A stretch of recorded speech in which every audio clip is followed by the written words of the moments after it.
2026 में 6 साल पुराना ये मैकबुक आज भी लोग क्यों रेकमेंड करते हैं। एंड सीरियसली मैं उस बात से थोड़ा सा सरप्राइज था कि भाई ये जो मॉडल है 6 साल पुराना है और अभी भी आपको मार्केट में मिलता है इजीली 300-350 पाउंड में आपको ये लैपटॉप जो मैकबुक का है वो मिलता है।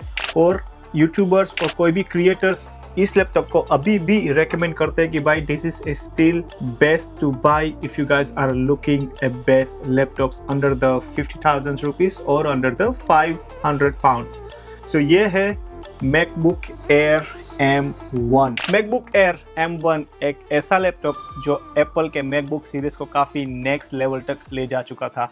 जब 2020 में जब M1 सीरीज एप्पल ने लॉन्च की, जब इंटेल को क्विट किया और जब मैकबुक एयर M1 उसका पहला मॉडल आया, जब प्रेजेंटेशन में उन लोगों ने बोला कि भाई 2 times faster than previous generations, वो नेक्स्ट लेवल पे था। सीरियसली जो M1 सीरीज़ की जो सिलिकॉन चिप थी वो आज भी 6 साल हो गए लेकिन आज भी बंदे यूज़ करते हैं, काफ़ी मेजॉरिटी लोगों के पास है and they are completely satisfied. So आज के वीडियो में मैं डेफिनेटली बात करूंगा इसके स्पेसिफिकेशंस के बारे में, परफॉर्मेंस के बारे में, बैटरी लाइफ के बारे में एंड द मार्केट्स के भाई अभी 2026 में जो भी कॉम्पिटिशन्स चल रहा है मैकबुक के साथ, विंडोज़ लैपटॉप्स या फिर वो खुद का अपना एप्पल का ही मैकबुक नियो, उसके साथ भी ब्रीफली कंपेरिजन्स करूंगा कि भाई ये लैपटॉप कहाँ पे स्टैंड होता है। सो विदाउट वेस्टिंग टाइम चलिए शुरू करते हैं। सो सबसे पहले अगर मैं डिज़ाइंस की बात करूँ देन इसके डिज़ाइंस काफ़ी मिनिमल है। As a build quality wise इसके अंदर आती है मेटल फ्रेम, जो कि ज़्यादातर सारे मैकबुक में आपको मेटल फ्रेम देखने को मिलेगी, जो कि काफ़ी बढ़िया है। Build quality it's really good for the MacBook air. And इसकी खास चीज़ आज भी 6 साल के बाद भी कि भाई आप एक उंगली से आसानी से ये मैकबुक खोल सकते हो, आपको 2 उंगली लगाने की ज़रूरत नहीं है। ये बात दिखाती है कि भाई इसकी हिंज कितनी पावरफुल है। ये चीज़ विंडोज़ लैपटॉप में नहीं होती। मैं एक एग्जांपल दिखाता हूँ। मेरे पास एक HP का लैपटॉप पड़ा है। This is a HP EliteBook 630 G13। मेरे को 1000 पाउंड में पड़ा था, विच इज़ आसानी से 1 लाख रुपये का लैपटॉप है। 32 GB रैम आती है इसके अंदर। ये जो लैपटॉप है this is also a good laptop, लेकिन इसको मैं एक उंगली से नहीं खोल सकता। देखो मेरे को 2 उंगली लगानी पड़ती है। अब यहाँ से देखो, देख रहे हो। So this is the power of a good quality hinge. इसके अंदर भी गुड क्वालिटी हिंज है नो डाउट, लेकिन एप्पल की बात कुछ और है। पीछे से कोई भी बंदा ऐसा यूज़ करे ना, कहीं से भी नहीं लगता कि भाई आप M1 यूज़ कर रहे हो, क्योंकि सेम डिज़ाइन से अगर आप M5 मैकबुक एयर के देखें, सेम काइंड ऑफ डिज़ाइन आगे से आपको पता चलेगा, पीछे से कहीं से भी नहीं लगता। अभी आते हैं इसके पोर्ट्स के बारे में। यहाँ पे थोड़ा सा ध्यान रखना भाई, इसके अंदर आते हैं सिर्फ 2 पोर्ट्स, और 2026 में 2 पोर्ट्स को ज़्यादातर डोंगल लगा के ही काम करवाना पड़ेगा। लाइक फॉर एग्जांपल अगर आप एडिटिंग्स कर रहे हो, ठीक है, तो आपको डोंगल लगाना पड़ेगा कि भाई एक चार्जिंग पे रखा, दूसरा आपने रखा, चलो SSD डाली और कुछ पोर्ट्स है ही नहीं, आपको एक्सटर्नल डोंगल लगा के फिर उसके अंदर माइक्रो SD कार्ड्स कॉपी करने के लिए या फिर SSD ऐसा कुछ लगाना पड़ेगा, तो वो एक दिक्कत है। एंड यहाँ पे एक हेडफोन जैक, दैट्स इट, और कुछ है ही नहीं। This is the MacBook Air M1, उसके अंदर और कुछ नहीं है।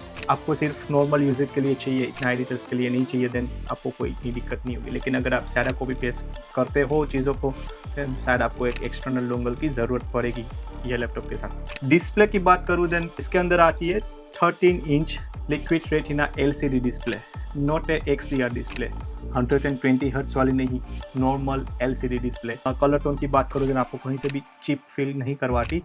हाँ, एक दिक्कत है कि भाई ये डिस्प्ले 60 हर्ट्ज की है, लेकिन एक बात बताऊं, मैकबुक एयर M5 भी 60 हर्ट्ज की डिस्प्ले के साथ ही आता है, तो there is no changes on the display 5 साल से अगर मैं बात करूँ तो। गुड टू यूज़, आपको ज़्यादातर वो नहीं लगता कि भाई इसकी स्मॉल साइज़ की डिस्प्ले है। 13 inch is perfect for travellers. तभी कीबोर्ड की बात करूँ, कीबोर्ड बैकलिट कीबोर्ड आता है, मैकबुक नियो में नहीं आता, जो आप ज़्यादातर अगर नाइट में वीडियो एडिटिंग या फिर टाइपिंग या कोडिंग या कुछ भी करते हो, आपको वहीं पे काम लगेगी। एंड इस लुक प्रीमियम एंड रिच। और उसके साथ आते हैं इसके अंदर 2 स्पीकर्स, जो कि फ्रंट फायरिंग स्पीकर्स है। ज़्यादातर अगर आप यूट्यूब देखो, नेटफ्लिक्स देखो, देन आपको आउटपुट काफ़ी बढ़िया मिलता है। सो स्पीकर में भी काफ़ी बढ़िया है। टच पैड की बात करूँ, tracking pad, then this is also a good, very nice. अगर आप मैकबुक यूज़ करते हो देन यू नो कि भाई इसका जो ट्रैक पैड है वो कैसा है। अगर इसके वेट की बात करूँ, देन इसका वेट है 1.3 kg, जो काफ़ी लाइट है, आपको कहीं से भी हैवी फील नहीं लगता। अगर आपने इसको बैकपैक में रखा, आपको नहीं लगता कि भाई आप लैपटॉप कैरी करके घूम रहे हो, स्लिम लैपटॉप ढूंढ रहे हो just for everyday using, then this is one of the good option. अभी बात करते हैं इसके मेन प्रोसेसर की, जो कि है M1 चिप, जो कि आता था 7 कोर CPU और 8 कोर GPU के साथ। ज़्यादातर अभी M5 चिप आती है 10 core CPU with 10 core GPU, लेकिन ये लिटरली 5 साल पुराना मॉडल है और आज भी आपको कहीं से भी पुराना फील नहीं होता, क्योंकि अगर आप ज़्यादातर ऑफिस वर्क, एक्सेल टाइपिंग की कुछ चलो चैट GPT यूज़ कर रहे हो, कोडिंग्स, हैवी कोडिंग्स से नॉर्मली कोडिंग्स कर रहे हो, या फिर इवन लाइट एडिटिंग्स कर रहे हो 2026 पे 8 GB अगर आप ज़्यादातर हैवी यूजिंग करते हो, moderate to heavy using, then आपको दिक्कत देगी। अगर आप लाइट यूज़ करते हो देन दिक्कत नहीं आएगी। लाइट यूज़ की बात करूँ, देन जो बंदा कॉलेज चाह रहा है, कॉलेज लाइफ के लिए चाहिए, चलो असाइनमेंट लिखना है, या फिर ऐसे ही एक लैपटॉप चाहिए जो टाइम पास के लिए चाहिए, बंदे लेते हैं सिर्फ ऐसे ही देखने के लिए कि भाई मेरे पास ये लैपटॉप है, तो उन लोगों के लिए काफ़ी बढ़िया है। बैटरी लाइफ की बात करूँ, देन भाई बैटरी लाइफ आज भी मेरे को 10 घंटे की बैटरी बैकअप दे रहा है। लिटरली बताऊँ ना, नए विंडोज़ भी आते हैं ना, चलो स्नैपड्रैगन्स वाले नहीं, जो स्नैपड्रैगन X सीरीज़ के प्रोसेसर्स वाले हैं उसको छोड़ो, अगर आप इंटेल बेस i5 या फिर Ryzen 5 जो भी लेटेस्ट 2023, 24 वाले, 25 वाले कोई भी है लेटेस्ट, वो इतना लैपटॉप उतना बैटरी बैकअप नहीं देते जितना ये भाई 5 साल पुराना दे रहा है। इसको अगर मैं हैवी यूजिंग करूँ, चलो मैं एडिटिंग्स कर रहा हूँ कंटिन्यूसली, थ्रोटलिंग करता है क्योंकि भाई इसके अंदर फ़ैन नहीं है। This is a fanless designs. MacBook air जो भी आते हैं उसके अंदर फ़ैन नहीं आती, फ्रेम ड्रॉप्स होते हैं, अगर आप वीडियो एडिटिंग्स करो तो फ्रेम ड्रॉप्स होते हैं, हीटअप होता है, एंड ओबियसली अगर ज़्यादा हीटअप होता है लैपटॉप, देन बैटरी ड्रेन ज़्यादा होएगा। This is very common. यहाँ तक अभी आपको वीडियो पसंद आ रहा है, देन प्लीज़ एक लाइक तो बनता है, and please subscribe the channel अगर आपने नहीं किया, क्योंकि आपके सब्सक्राइबर्स मैटर करते हैं। चलो बैक टू द ट्रैक। सो ये लैपटॉप किसके लिए है भाई? सिंपल वर्ड्स में बोलूँ ना, ज़्यादा मैं घुमा के नहीं बोलूँगा। अगर आप स्टूडेंट हो आपके लिए सही है, अगर आप ऑफिस यूज़र्स हो आपके लिए सही है, अगर आप कोडिंग्स, लाइट कोडिंग्स करते हो, या फिर एडिटिंग, लाइट एडिटिंग्स करते हो, जो कि चलो 4K की एक लाइन बनाते हो, हैवी 4K 60 FPS वाले नहीं, लेकिन नॉर्मल 4K, या फिर आप 1080p वीडियो एडिटिंग्स करते हो, भाई मक्खन चलेगी, आपको कहीं से भी नहीं लगेगा कि भाई ये मैकबुक स्लो हो रहा है। अगर आप ज़्यादा पैसे खर्च नहीं करना चाहते, then MacBook Air M1 it's a perfect choice for you guys.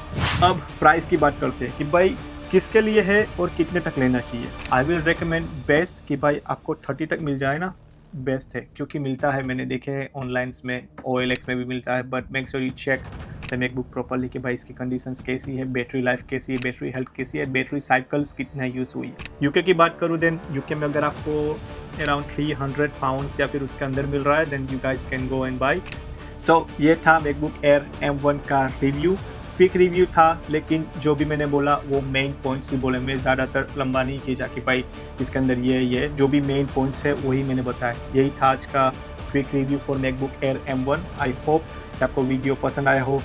अगर आपको कोई भी नया मैकबुक चाहिए या फिर पुराना लेने का सोच रहे हो आप, या कोई भी आपके दोस्त या फैमिली, मेक श्योर उसको ये वीडियो शेयर करो, उसको भी थोड़ी सी इन्फॉर्मेशन मिले और आपको भी थैंकफुल बोले। So that was the video for the MacBook Air M1। I hope you like this video, and now time to say goodbye to you guys. Thank you so much for watching this lovely video. See you in the next one. Take care.